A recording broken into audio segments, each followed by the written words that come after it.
राजयोग संजीवनी सुख स्वास्थ्य संपदा वर्धिनी प्रिय आत्मन बंधो नो अनुभव करा अनुभव करा।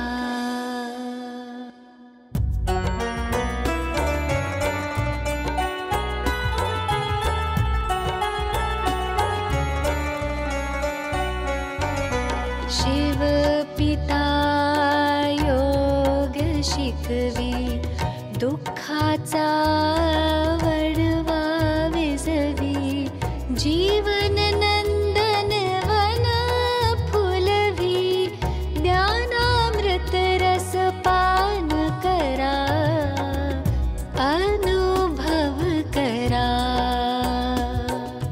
राजयोग संजीवनी।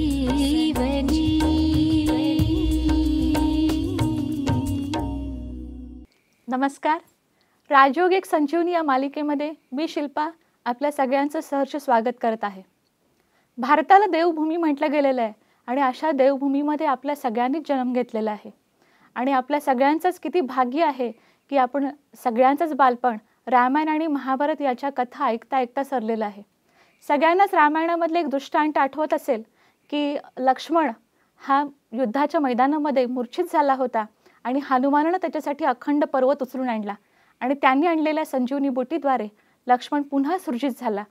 तसंच काहीसं थोडंसं आपल्या बाबतीत आहे, कारण आज आपण बघतो की विज्ञानानं भौतिक प्रगती इतकी केलेली आहे की सुख सुविधा साधन सगळं काही आपल्यासाठी उपलब्ध आहे, तरीसुद्धा अनेक समस्यांना तोंड देता देता आपल्या मनाची स्थिती मात्र त्या मूर्छित लक्ष्मणासारखीच झालेली आहे, नाही का?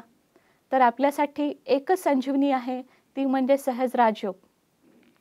तर 21 जून हा आंतरराष्ट्रीय योग दिवस म्हणून जाहीर झालेला आहे आणि हेच औचित्य साधून आम्ही आज तुमच्यासाठी एक वेगळा विषय घेऊन आलेलो आहोत, सहज राजयोग, त्याद्वारे सुदृढ निरोगी आणि सुखी समाज. तर यासाठी आपल्या स्टुडिओमध्ये खास एक पाहुणे उपस्थित आहेत, श्री अनुरूप मराठे सर, की जे चंदीगडसारख्या प्रसिद्ध शहराचे टाउन प्लॅनर होते आणि विशेष म्हणजे ते अतिशय अगदी व्यस्त असताना सुद्धा 1977 पासून ब्रह्माकुमारीजद्वारा राजयोग अध्ययन आणि रिसर्च ॲप्लिकेशन करत आहेत आणि त्यांनी देशविदेशात अनेक व्याख्यानं दिलेले आहेत. असं म्हटलं जातं, जे न देखे रवी ते देखे कवी, जे न देखे कवी ते देखे अनुभवी. असे अनुभवी तज्ज्ञ आज आपल्याला स्टुडिओमध्ये लाभलेले आहेत. आपल्या सगळ्यांचंच हे भाग्य आहे. आपण त्यांचं स्वागत करूया. नमस्कार भाईसाहेब. धन्यवाद. नमस्कार. ओम शांती. ओम शांती. तर आज मी सर्वप्रथम तुमचं या कार्यक्रमामध्ये स्वागत करते की भाईसाहेब, ही जी कल्पना आहे की सहज राजयोग, त्याद्वारे सुखी समृद्ध आणि निरोगी समाज, नेमकी ही संकल्पना काय आहे, त्याचा संदर्भ काय आहे? शिल्पा, तुम्ही फार सुंदर दृष्टांत दिला लक्ष्मणाच्या मनाचा. हा सगळा विश्वाचा समाज जरी मूर्छित असला तरी त्याचं अंतर्मन ईश्वराकडे एक प्रार्थना करीत आहे.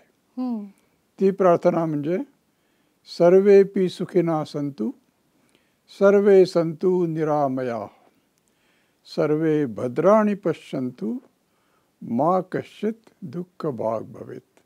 याचा अर्थ आहे की प्रत्येकाची इच्छा आहे जगात सर्वांनीच सुखी व्हावं, निरोगी राहावं, कोणालाही यत्किंचित देखील दुःख होऊ नये.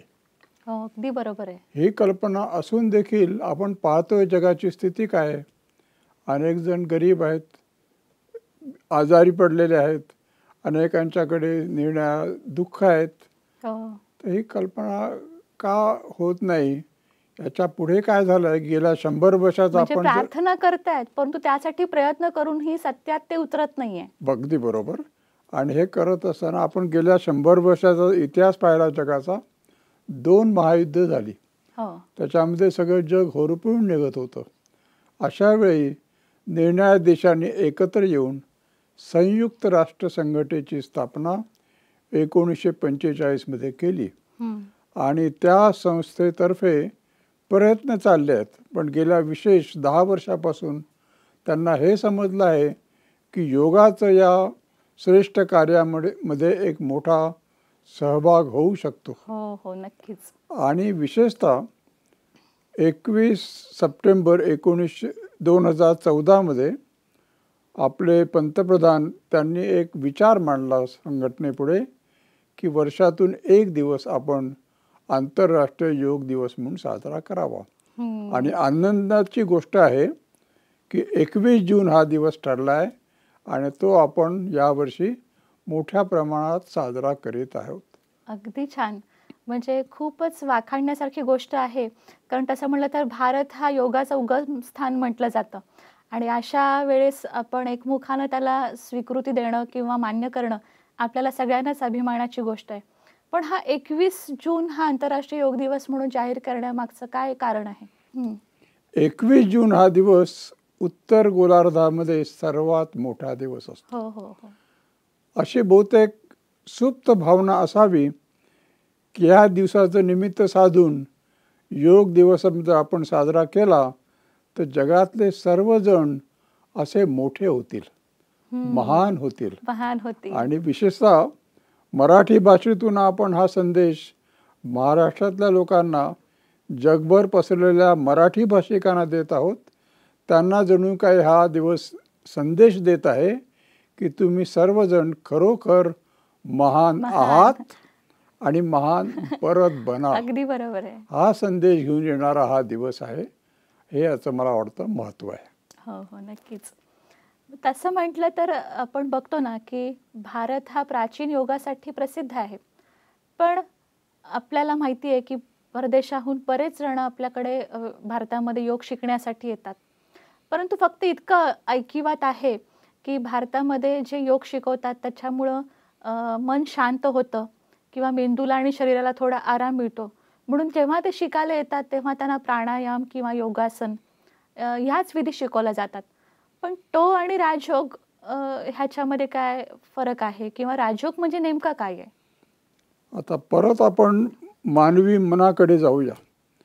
तो आधीची प्रार्थना तर करतोच आहे, पण आणखीन एक प्रार्थना गेली अनेक शतके करीत आहे. ती म्हणजे सदा सर्वदा योग तुझा घडावा, तुझे कारणी देह माझा पडावा. आता तुझ्याजवळ आपण प्रार्थना करतो, तो तू म्हणजे कोण आहे तर आपण ओळखायला पाहिजे, तो आहे ईश्वर. आणि देह माझा पडावा म्हटलं तर मी म्हणजे कोण आहे तर मी भ्रुकुटीत राहणारा, सगळ्या शरीराला कंट्रोल करणारा मी आत्मा आहे. म्हणून तुम्ही बघा, राजयोग एक विज्ञान आहे आणि याच्यामध्ये अनेक प्रकारचे राज म्हणजे रहस्य समावलेले आहेत. पण तुम्ही म्हणता राजयोग हे विज्ञान आहे, मग त्याला विज्ञान कसं काय म्हणता येईल बरं? पहिलं कारण याचं असं आहे की हा राजयोग शिकवणारा सर्वात श्रेष्ठ, श्रेष्ठ ते श्रेष्ठ म्हणजे प्रत्यक्ष परमेश्वर ईश्वर आहे. तो हा राजयोग शिकवत आहे.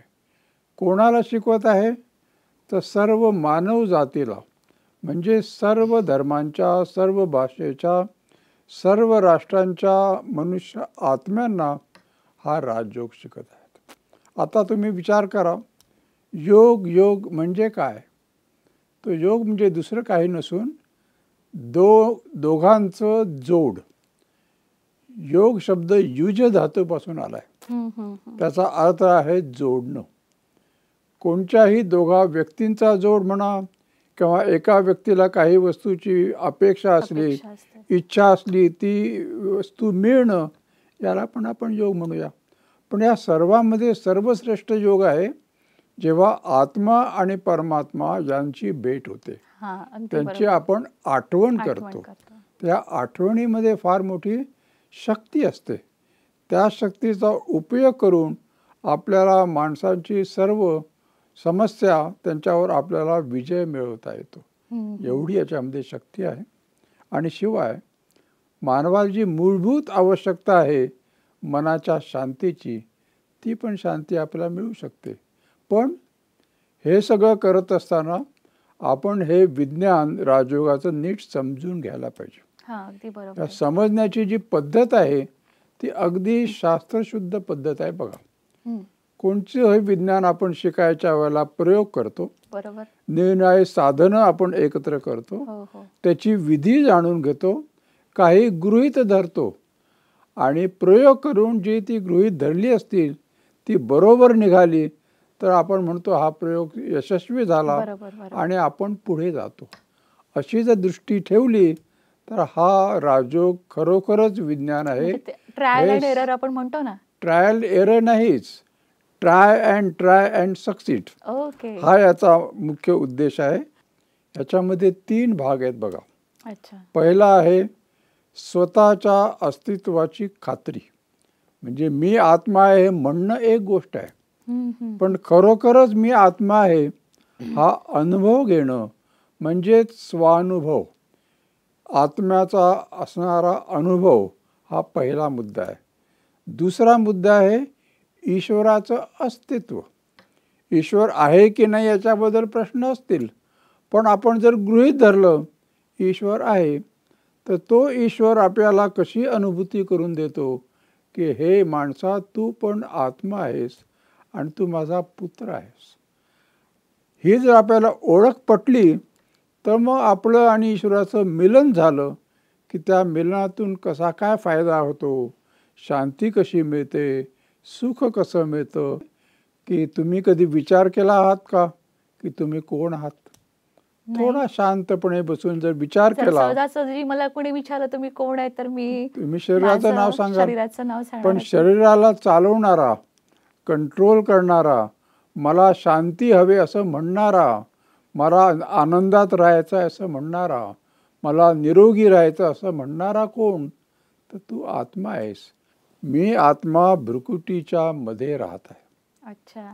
पण प्रकाश बिंदू आत्मा मी सगळ्या शरीराला मेंदूच्या द्वारे कंट्रोल करत आहे. परंतु आपण आजपर्यंत म्हणतो ना, मी जेव्हा म्हणतो तेव्हा आपण हृदयावर हात ठेवतो.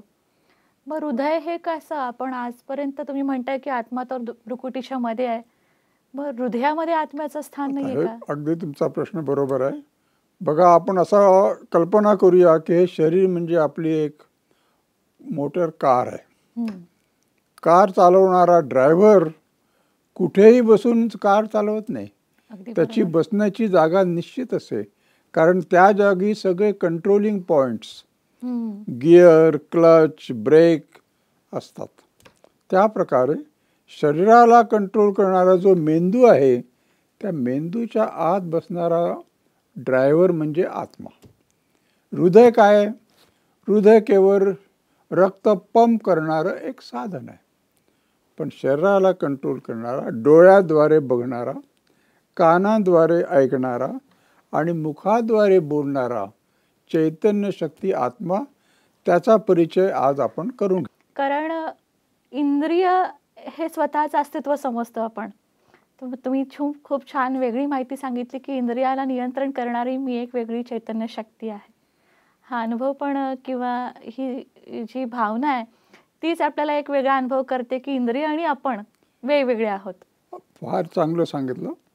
जरा आपण असा विचार करूया, आपला विश्वास नाही, अंधुकशी कल्पना आहे की मी आत्मा आहे, पण आपण गृहीत धरूया की मी चैतन्य शक्ती आत्मा आहे आणि मी या डोळ्यातून सगळ्या देशाला, सगळ्या विश्वाला बघत आहे. आत्म्याला मी आत्मा ह्या अनुभूती करून देणारा, ती शक्ती असणारा स्वतः परमपिता परमात्मा ईश्वर आहे. आणि तो परिचय देतो आहे, तू जसा सूक्ष्म बिंदू आत्मा आहेस, प्रकाश बिंदू, तसाच मी पण प्रकाश बिंदू आत्मा आहे.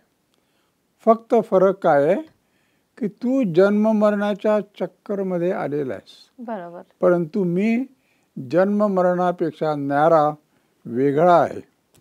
तर असा हा आत्मा आपल्याला जेव्हा स्वानुभूती करतो ते लक्षात ठेवायची गोष्ट अशी आहे की ही अनुभूती प्रत्यक्ष ईश्वरच करून देऊ शकतो. परंतु आपण मंदिरामध्ये अनेक देवतांच्या मूर्ती बघतो, त्या तर आकारी असतात ना. अगदी बरोबर. 2 शब्द आहेत बघा, God and God goddess. God मध्ये जी असतो कॅपिटल म्हणजे ईश्वर, तो एक आहे, आणि गॉड गॉडेस मध्ये जी असणार स्मॉल हो. म्हणजे देवी देवता.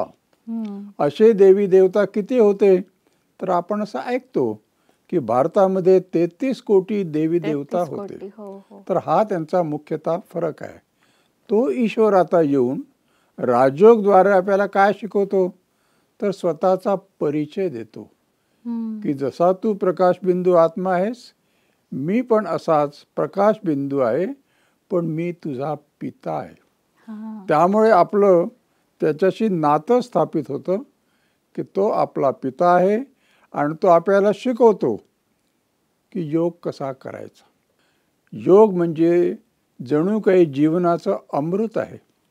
हे अमृतपान आपण कसं करतो तर जगातल्या सर्व वस्तूंशी आपली नाती सोडून एक ईश्वराशी नातं जोडतो.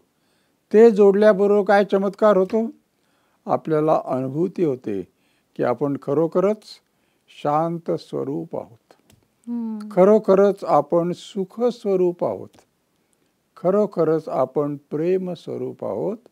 आणि ईश्वर जो प्रेमाचा सागर आहे, हम्म. शांतीचा सागर आहे, आनंदाचा पण सागर आहे, अशा प्रकारे अनेक त्याचे गुण आपल्यामध्ये पण आहे. हा पण अनुभव आपल्याला तुम्ही व्हायला जेव्हा लागतो. या राजयोगाच्या प्रथम संपर्कात आला तेव्हा तुम्हाला असा काय अनुभव झाला?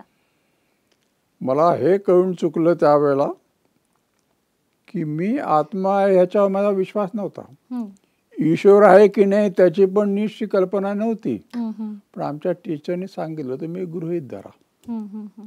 आणि आज रात्री प्रयोग करा की तुम्ही रात्री झोपताना आपल्या आईला, ईश्वराला आई समजून सांगा की मला सकाळी तुझं स्मरण करण्यासाठी उठायचं आहे. हम्म. हम्म. आणि तो प्रयोग मी केला. आणि काय आश्चर्य, त्या दिवसापासून आजपर्यंत मी रोज अमृत वेळा म्हणजे पहाटे उठून ईश्वराचं स्मरण करीत आहे. हम्म. अरे ही वा. शक्ती तो आपल्याला देतो. हम्म. तर अशा प्रकारे मला वाटतं तुमचे नक्कीच विचार असेल की की नेमकं मी काय जो अनुभव त्या दिवशी हा. केला तो नक्कीच थोडक्यात करायला इथे सगळ्यांना करावा. आवडेल. हो हो नक्कीच. असं म्हटलं जातं, taste of pudding lies in eating. तुम्हाला किती भाषण ऐकली, कितीही तरी ते तुम्ही समाधान पुस्तकं होत वाचली, नाही. तुम्हाला जर आत्मा आहे आणि मी शांतीचा अनुभव करीत आहे, तो आपण अनुभव आता करूया. तुम्ही असं रिलॅक्स होऊन बसा.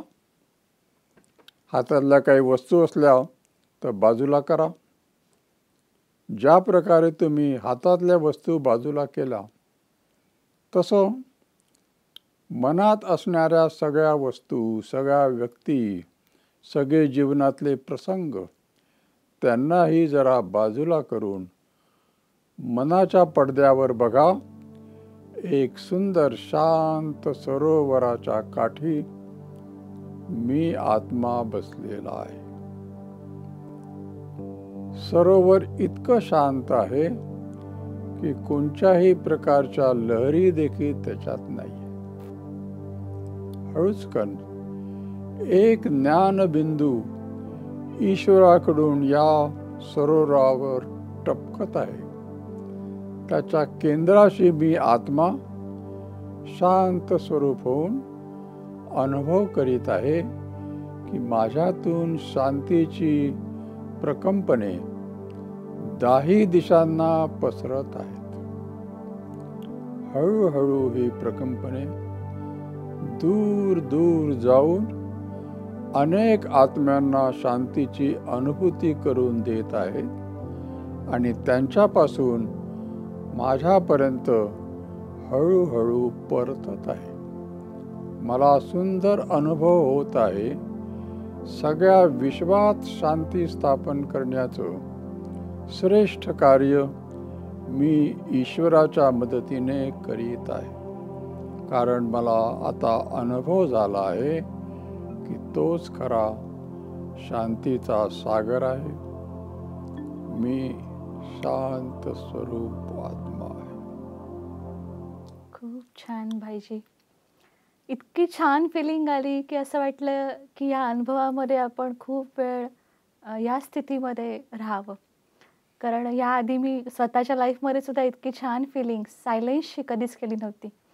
तर मला वाटतं तुम्ही खूप अनुभव आम्हाला पुढेही करवत राहाल आणि आम्ही तो खूप उत्साहाने करत राहू.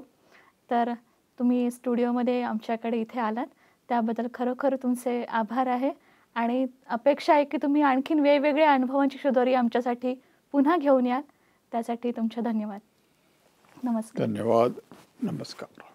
मित्र हो, पाहिलं खरोखर आपण स्वतःला एक शरीर समजत होतो, तर इथं भाईजींनी आपल्याला खूप सुंदर ओळख करून दिली की आपण शरीर नाही आहोत, ऑर्गन्स नाही आहोत, तर याला चालवणारी एक वेगळी चैतन्य शक्ती आत्मा आहोत. ही भावनाच आपल्याला किती सुंदर फिलिंग करून देते, हो ना? कारण आपण खरोखर खऱ्या अर्थानं ह्या इंद्रियाला कसं चालवलं पाहिजे ह्याची एक वेगळी समज, आंतरिक समज येते. आणि मला वाटतं ही फिलिंग आपल्याला खरोखर ज्या गोष्टी करायला पाहिजेत आणि काय गोष्टी करायला नाही पाहिजेत ह्याच्यावर खऱ्या अर्थानं कंट्रोल करायला नक्कीच शिकवतील. कारण तसं म्हटलं जातं की मी कोण हे जे कोणाला सुटलं असेल त्याला या दुनियेतल्या सगळ्याच समस्या सुटतात. आणि म्हणून 9 वर्षाचा नरेंद्र जेव्हा मी कोण हे कोडं घेऊन आपल्या गुरूंकडे गेले तेव्हा ते कोडं सुटल्यानंतर त्याचे स्वामी विवेकानंद झाले. म्हणून बाह्य जगत जेवढं विशाल आहे तेवढंच अंतर्जगतसुद्धा खूप विशाल आहे. आणि भाईजींच्या सोबत आपण या अंतर्जगताच्या वेगवेगळ्या विशाल अनुभवांमध्ये डुबून जाणार आहोत. तर म्हणून आमच्याशी असेच जोडले राहा. पुन्हा भेटूया नवीन अनुभवाबरोबर. तोपर्यंत नमस्कार.